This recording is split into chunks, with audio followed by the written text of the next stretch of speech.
Hi everyone, this is Challenges of Nation Building from your book Politics of India Since Independence. This is part 3. You will get your notes here, and this is the last part of this chapter. Let's start the chapter. The topic is reorganization of state. As I already said कि ये last part है, तो हम शुरू करते हैं. जो nation building का प्रोसेस था वो पार्टीशन और प्रिंसली स्टेट्स को इंडिया के अंडर लेने पे ख़त्म नहीं होता है. नया चैलेंज क्या था कि इंटरनल बाउंड्रीज़ बनानी है. ये एडमिनिस्ट्रेटिव डिवीज़न का मैटर नहीं था. हमें बाउंड्रीज़ कुछ इस तरीके से बनानी थी कि ये हमारी लिंग्विस्टिक और कल्चरल प्रायोरिटी को बता सके और अफेक्ट नहीं करे हमारी इंडिया की यूनिटी को. हमारे नेशनल मूवमेंट थे, उन्होंने जो ब्रिटिशर्स ने इंटरनल बाउंड्रीज़ बनाई थी उसे आर्टिफिशियल कंसिडर करा था.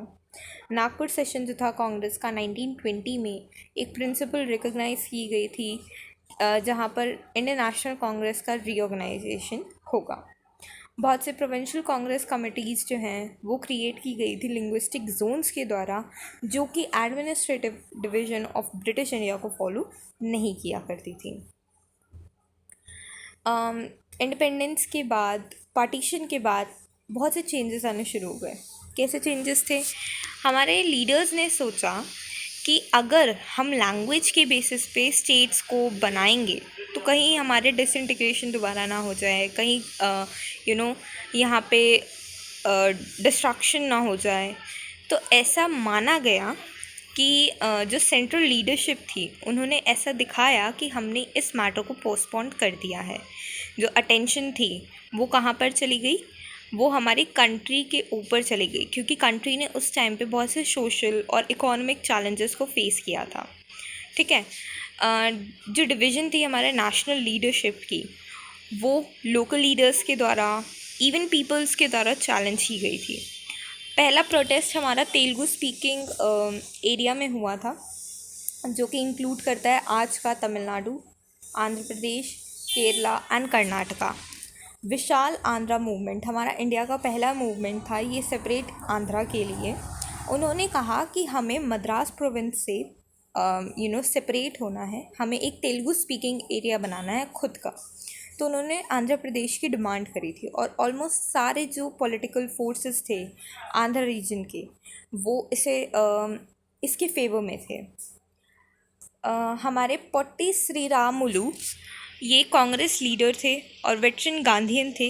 ये एक इनडेफिनाइट फास्ट पे चले गए थे. इन्होंने ना भूख हड़ताल पे चले गए थे और आफ्टर 56 डेज़ इनकी डेथ हो गई थी.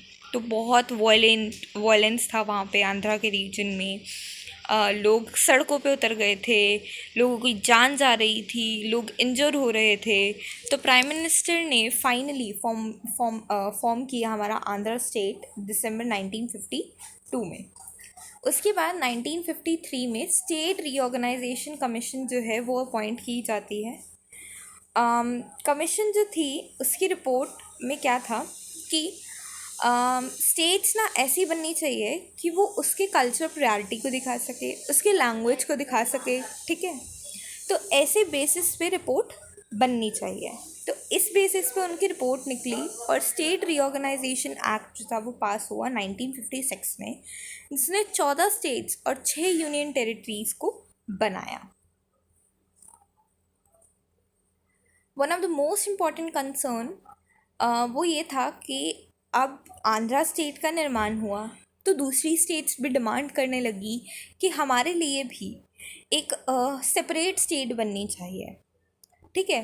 बट ऐसा माना गया कि अगर हम बना देते हैं, सेपरेट स्टेट कर देते हैं, तो कहीं हमारी यूनिटी पे फ़र्क ना पड़ जाए, कहीं हमारी यूनिटी खतरे में ना आ जाए, कहीं ये सेपरेटिज़म को फेवर ना करे.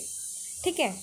तो बहुत पॉपुलर प्रेशर था लीडरशिप के पास भी. तो उन्होंने ना लिंग्विस्टिक स्टेट्स के फेवर में डिसीजन लिया.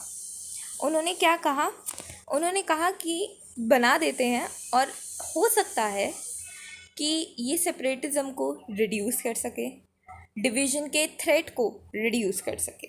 तो बॉम्बे, बायलिंगुअल बॉम्बे स्टेट्स जो थी वो हमारी बायलिंगुअल बॉम्बे स्टेट जो थी, जो कि गुजराती और मराठी स्पीकिंग पीपल को कंसिस्ट करती थी, तो यहाँ पर पॉपुलर एगिटेशन के बाद महाराष्ट्र स्टेट बनी और गुजरात स्टेट बनी 1960 में। पंजाब में भी दो लिंग्विस्टिक ग्रुप्स थे हमारे, हिंदी स्पीकिंग और पंजाबी स्पीकिंग।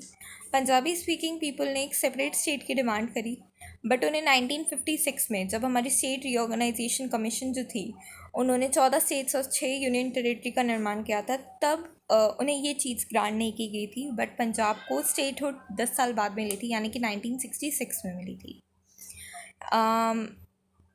हरियाणा और हिमाचल प्रदेश भी उस टाइम पे पार्ट थे, जो कि आज नहीं है, यानी कि उनकी भी सेपरेट स्टेट बन चुकी है।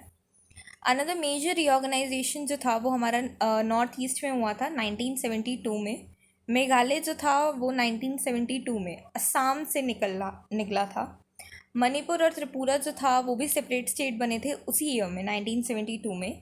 मिज़ोरम और अरुणाचल प्रदेश जो थे वो 1987 में, नागालैंड 1963 में। छत्तीसगढ़, उत्तराखंड, झारखंड ये 2000 में बने थे। तेलंगाना को एक नया स्टेट बना दिया गया था 2 जून 2014 में। रीऑर्गेनाइजेशन ऑफ स्टेट जो है यहाँ पे ख़त्म नहीं होता है।